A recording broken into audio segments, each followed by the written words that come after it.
Hi everyone, just a short little video to recap the beginnings of Renaissance math, which is a separate chapter in your book, so take a look. And we'll talk just a little bit about stuff I think we've already covered, but maybe it's a gray area. And then I'll make a second video that starts us out on the cubic controversy, which is where I'm pretty sure we were when we were leaving off. So real quickly, just to recap, we have, at this point in time, we've talked about going through the Crusades. So the Fourth Crusade, remember the Crusades were around 1200 AD. The Fourth Crusade included the sacking of Constantinople,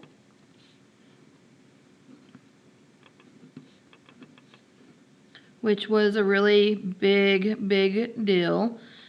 Because if you recall, there are a lot of our textbooks, our math textbooks at Constantinople, and it basically created the Eastern Orthodox Church.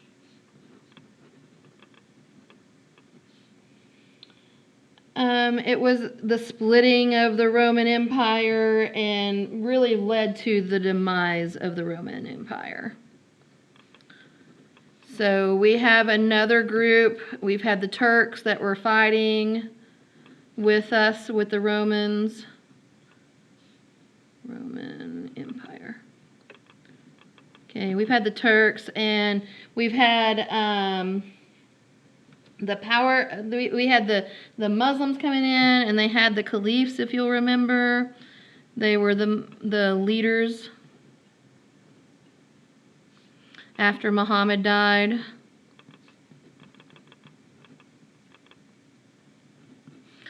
And what we're seeing is their power is going down. Okay. The Turkish power is going up.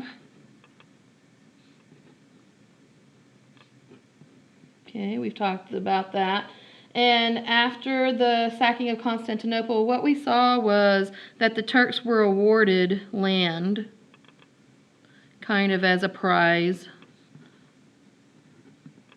after the fighting and everything it was done. And this kind of leads to the creation of the Ottoman Empire. So we talked a little bit, I think, about this before we left for spring break. So there's where we are. What we'll see, though, and I think I'm going to upload some PowerPoints that you can look at and see some of this information as well. And what we're seeing is that even though Constantinople's been sacked and they laid siege to it and it's kind of separated from everything else, Constantinople is still very scholarly. So there's still a lot of math going on and science and medicine and stuff like that. But the problem is that the wars that have hit us were not kind. They left the city in ruins.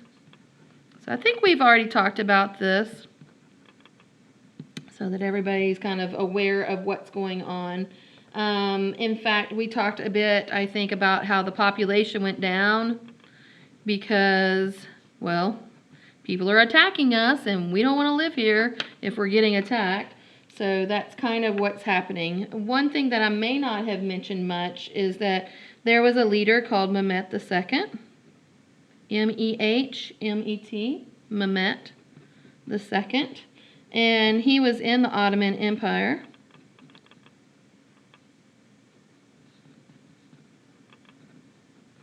And what happened was that he's the one that kind of said, hey, I want Constantinople. Like, that'll be a feather in my cap. Constantinople. It'll be a feather in my cap if I can only, lay siege to it and take possession of it. And this actually happened in 1453. And of course, you know that I don't really care about you memorizing dates except for just to kind of know the sequence of events and when different things happened. So 1453, Constantinople fell. And so, of course, the scholars, what do? They take their manuscripts and they flee. That's what scholars normally do because they're not going to fight so much, right? So, where do they go? They actually end up in more peaceful areas. Areas that are more peaceful at this time is what they're looking for. And what they find, normally, a lot of them end up in Italy. Okay, so that's an area they go. Some of them go even farther. You might see people who end up in Spain and France and England. So, but they're trying to get away, right? But if you'll remember, this is how the Greek works. Went from Greece and Alexandria to then they ended up in Arabic, because we're over here in the Arabian Peninsula. I can get out the map if we need to see it. And finally, they end up in Italy, and they end up translated into Latin, which Latin is the language of the scholars, right? So that's where they go. There's lots and lots of translations, and I think we mentioned before that around 1440, that's when the printing press was invented. And it became even more important that they have translations in languages that people can actually read and can enjoy these works. So that's what ends up happening. In Italy, we're going to see an algebraic solution of the cubic. That's what we're going to go over tonight. And that's going to be the first time we've seen that instead of the geometric solutions that Omar Khayyam had.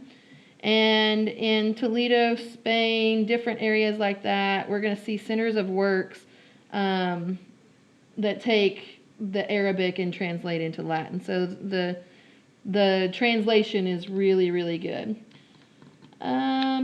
That's important for us. So I think that's about it for that. If we haven't already talked about it, I'm just going to mention pretty quickly, I think we already talked about it, but just to make sure that we've got it, the 3x plus 1 problem. I feel like this is where I left off before we had our break. The 3x plus 1 problem, so I'm just going to do an example or two of this. This is a piecewise function, and it looks like it's a famous unsolved problem, and what they say is for every positive integer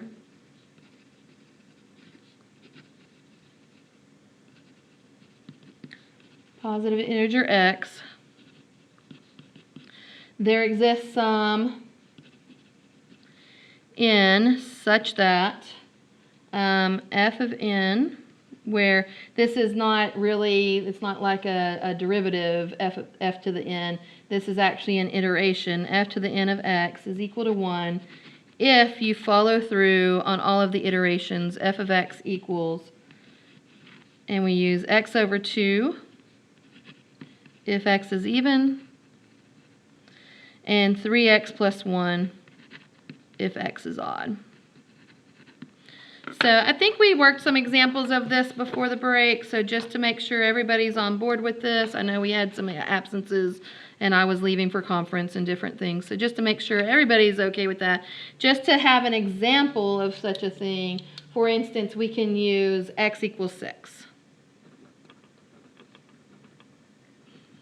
Or you could use x equals 10 or x equals 32, whatever you want. But, oops, we need to see our function.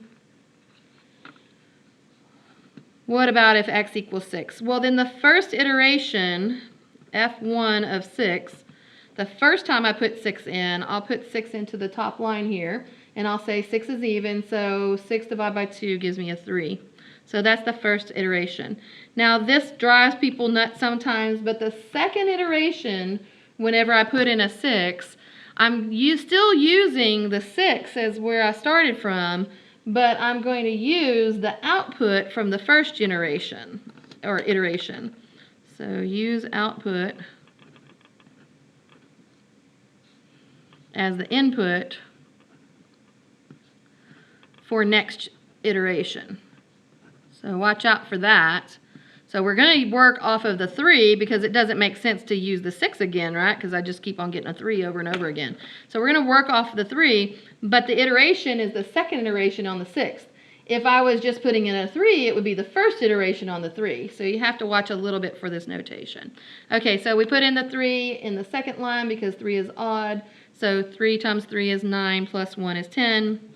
I get a 10. Okay. Well, then we just keep on going. So the third iteration of when I put in 6, I'm going to use the 10 for my input for the next iteration. So it's even. So 10 divided by 2 is a 5. And the fourth iteration, use the 5. It's odd. 5 times 3 is 15 plus 1 is 16. And I think we even talked about, oh, we like 16 because 16 is a power of 2, right? So fifth iteration, put in the 16, I get an 8. The sixth iteration, put in the 8, I divide by 2, I get a 4. I'm going to come over here. The seventh iteration, put in the 4, divide by 2, I get a 2. And the eighth iteration, put in the 2, divide by 2, I get a 1. So the idea being that these people in the Renaissance time, they knew that eventually my path is going to lead me back to a 1, right? So eventually we're going to get to that 1. It's an unsolved problem. Why? There's not a proof for it is what it is. So in terms of an exam or something like that, if I were to ask you something like this, then I might ask you, how many iterations to get to a 1. And so you'd have to show me your path, okay, one way or the other, and then you'd have to tell me, oh, well, there's 8 iterations on when x equals 6, right?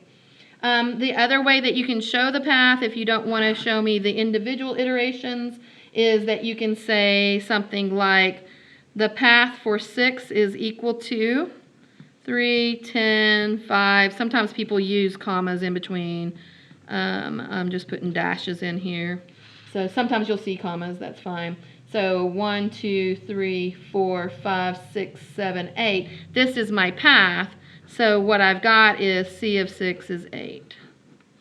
So the answer ends up being the same. It just looks slightly different. You can save some paper if you want to, that kind of thing. But you'll see that's how it works out. So I think I mentioned in class before that there is this.